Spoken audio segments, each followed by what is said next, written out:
Hello guys, welcome back to my YouTube channel. So guys, if you have not seen this face before, my name is Pretty Sharon because I'm pretty and I'm Sharon. So if this is your first time just wakari and jumping apart, do anyone you do about, you just jump. You can't see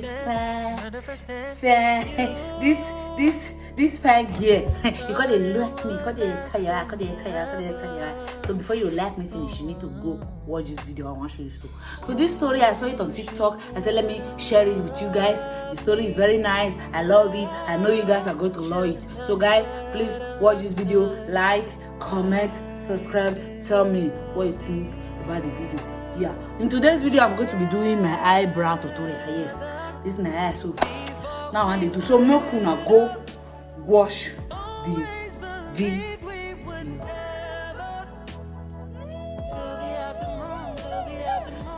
Copy and paste pretty faces all the time. Pictures so perfect we play through only cause you set up the angle. Web that you weave got us tangled, caught in what's before our eyes. Show off your fantasy reality. Whoa, that's yours, but I'll keep Story time about the time I was kidnapped by my best friend's dad. I moved to a new town with my mom, away from my abusive dad when I was 12. Let's call my best friend Sarah. So Sarah's dad was the landlord of the new house we moved into.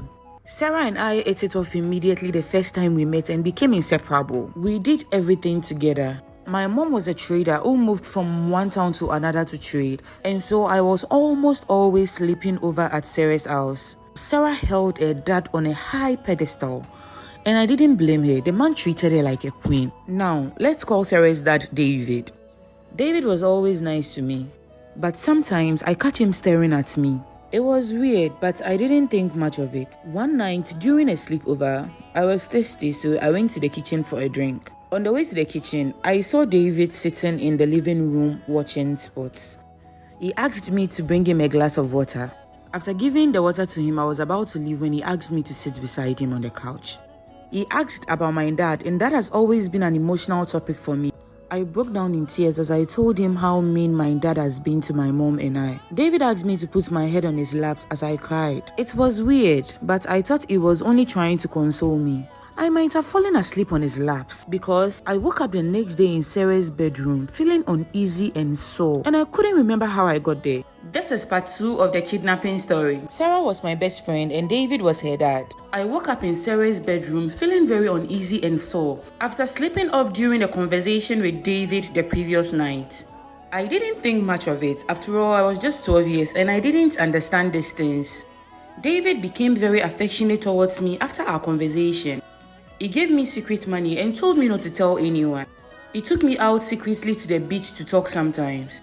He never touched me, but we always hugged afterwards. My mom got sick not long after that and the rent was due. Instead of evicting us, David allowed us to stay in the apartment rent-free till my mom got better. I thought he was really the dad I never had. I wanted to tell Sarah about my secret outings with her father, but he asked me not to. He said he wanted to keep it our little secret. We stayed in the apartment rent-free for 3 years. When I turned 15, I started having interest in boys. And since I told David everything, I told him I had a crush on a boy in my class. But he got angry immediately and started yelling at me. He told me to forget any feelings I had for the boy and that the boy would just use me and toss me away. He apologized for yelling afterwards and told me to trust him because he just wanted the best for me. He made me promise not to talk to any boy at school. Now, this was very weird because I knew Sarah was dating a boy at my school and her dad was aware of it. In fact, he even invited a boy over to get to know him better. I started distancing myself from David and refused the gifts he has always showered on me. He tested me to meet him at our spot at the beach after school one day. I told him I was busy, but he threatened to evict my mom and I if I didn't come. My mom had just gotten better after years of sickness, but she was still not strong enough to work, and we had nowhere to go. so I met him at our spot that day. David was a very powerful contractor in my town. He was very rich and he owned a lot of buildings. He asked me to escort him to check up on a new apartment he was building in a new site close to our town. I should have said no. Agreeing to go with him was the worst mistake I ever made in my life. The new apartment he was building was in a remote area. When we got inside the apartment, he asked me to wait inside and that he had forgotten something in his car. After waiting for 20 minutes and he was still not back, I decided to go check up on him. That was when I realized the door has been locked from outside. I looked through the window and his car was nowhere inside. Part 3 of the kidnapping story. My best friend's dad locked me inside the apartment and left with the keys. I didn't understand what was happening at first. I thought it was a mistake. So I decided to call him to come open the door for me. That was when I realized my phone was not inside my bag. I got scared immediately and started banging the door. But since I was in a remote area, no one heard me. After going through the apartment, I realized they had stocked the fridge with food. I didn't see him for 3 days. I had finally cried myself to sleep the third night when I felt a touch on my hand. I woke up with a start. It was David, my best friend's dad. I started crying and begging him to take me home. I knew my mom and his daughter Sarah would be worried sick, but he told me not to worry and that he had everything under control. He forced himself on me, and every night after that, for 1 month, he did unspeakable things to me. I was 15 and I asked myself if I was in hell. He never slept over. He always left after he was done with the act. I stopped crying because I realized he got turned on the more I cried. I felt dirty, humiliated and lost. A month felt like 10 years in that apartment. I tried to escape several times, but it all failed. He told me he loved me and I was his and his alone. He said no one missed me and no one would believe me even if I escaped. After all, he was a prominent man in town and he had a lot of connections. I knew I would lose myself forever if I didn't escape my prison. This is the last part of the kidnapping story.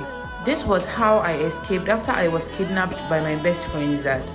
After all plans to escape failed, I decided to play along.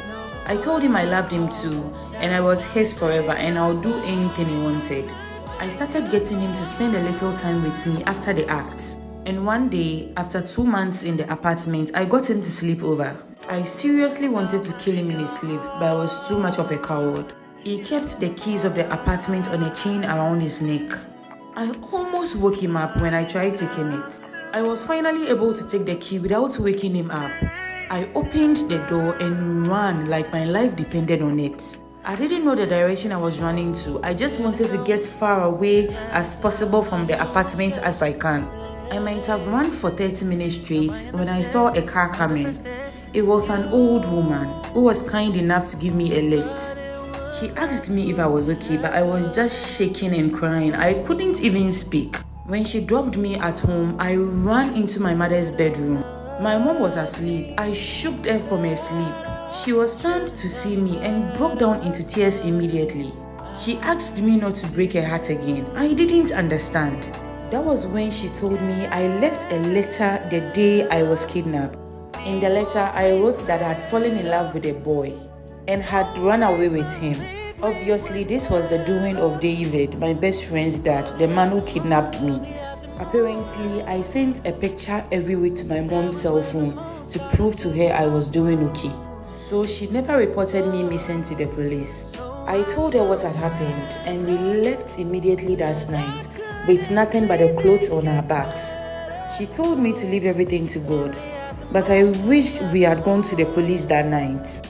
She said he was too powerful and that he had the police in his pocket and no one would believe me. Even if they did, he won't spend a day in jail. We moved to the village to stay with my grandma. I still have nightmares of my time in that apartment.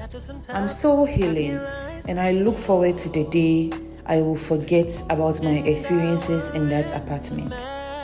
Alright guys, thank you very much for watching. So you guys have una don hear the whole story. God, I love you too. So una don hear the whole story, how everything take happen. So for una mind now, for una whole level, now una believe say we will settle this thing. Somebody should tell me how we are going to settle this case. But let me not stress you guys. You guys will understand the story. I saw the story on TikTok, so You guys should go to my comment section, tell me what you think about the story and give your opinion. So guys, thank you all for watching. Thank you guys. I love you, and I'm going to be seeing you in my next video. If you like this kind of video, tell me so that I will post more. See the way picking fine. I'll be that fair babe now. I'll be that fair girl. Hey God.